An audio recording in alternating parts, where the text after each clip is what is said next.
Et sur le papier, en Europe, il y a une égalité formelle entre les hommes et les femmes. Ce n'est pas le cas dans la réalité, puisqu'il faut corriger, au fond, des décennies, sinon des siècles de discrimination.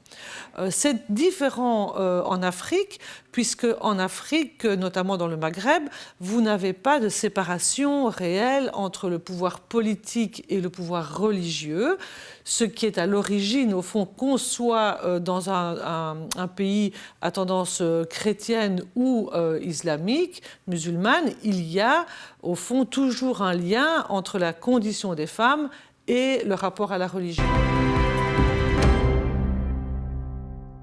Une volonté politique de modifier une situation qui est l'héritière finalement d'un background culturel, eh bien il faut du temps parce que les mentalités, elles sont imprégnées de cet héritage et aussi il y a une reproduction inconsciente, on va dire, des discriminations et des stéréotypes.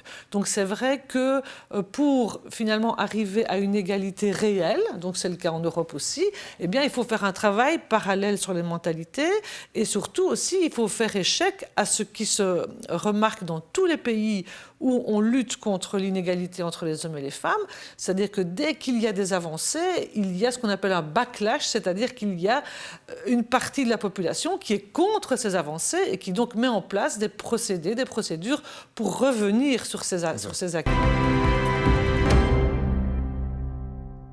Donc nous, dans notre travail, on a tout un volet de plaidoyer auprès des politiques avec des recommandations qui sont formulées de manière annuelle, mais aussi de manière qui se calquent sur le calendrier politique. C'est comme ça que nous avons été invités à la table des discussions en tant que société civile avec les négociateurs pour la Fédération Wallonie-Bruxelles.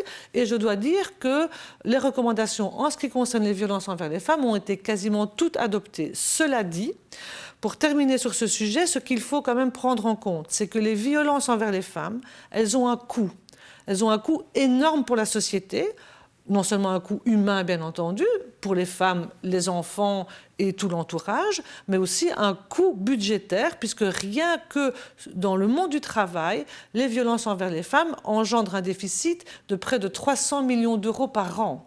Et donc là, il y a vraiment un travail à faire de sensibilisation auprès des entreprises, du monde du travail et du monde politique aussi, pour pouvoir investir cet argent en amont afin d'éradiquer ce fléau qu'est la violence envers les femmes, parce que tout le monde en sera bénéficiaire, aussi bien l'État, le budget, mais évidemment aussi la population dans son ensemble et les hommes également.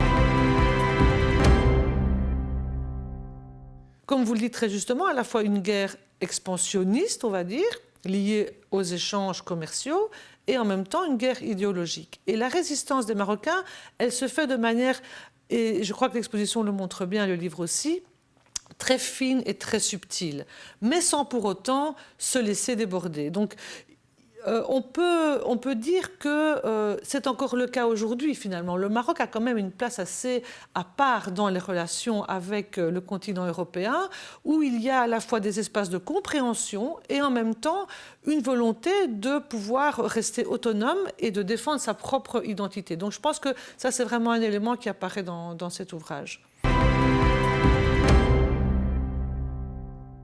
On peut dire que tout le continent européen a bénéficié de ces échanges.